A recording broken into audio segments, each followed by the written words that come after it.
तरी आता काल परवाकडे आपल्या देशाचे पंतप्रधान मुंबईमध्ये येऊन गेले, महाराष्ट्रात येऊन गेले. तुम्ही पाहिलं, टीव्हीवरती बघितलं का?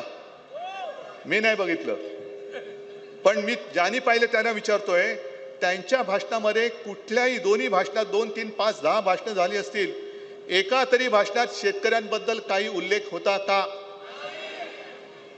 मग ज्या पंतप्रधानांना जिथे आपण चाललोय त्यातल्या महाराष्ट्राची परिस्थिती काय माहिती नाहीये, त्यांच्याकडनं आपण काय नाही मागतोय, कशासाठी मागायचा?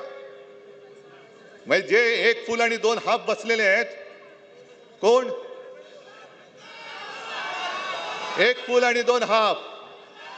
म्हणजे मला वाटतं कैलास ओम आणि सगळ्या आमदारास वगैरे सगळ्या तमाम शिवसैनिकांचं खास कौतुक करायचंय. कारण जेव्हा पूर आला होता, त्या पुरामध्ये स्वतःच्या जीवाची पर्वा न करता शेतकऱ्याला वाचवणारे माझे म्हणजे बाळासाहेबांचे शिवसैनिक आहेत सगळे. त्यांचा मला अभिमान आहे.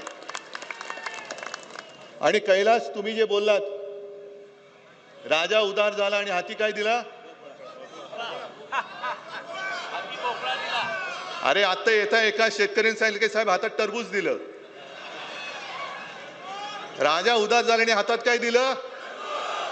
या टरबूज. ही शेतकऱ्यांची थट्टा चाललेली आहे.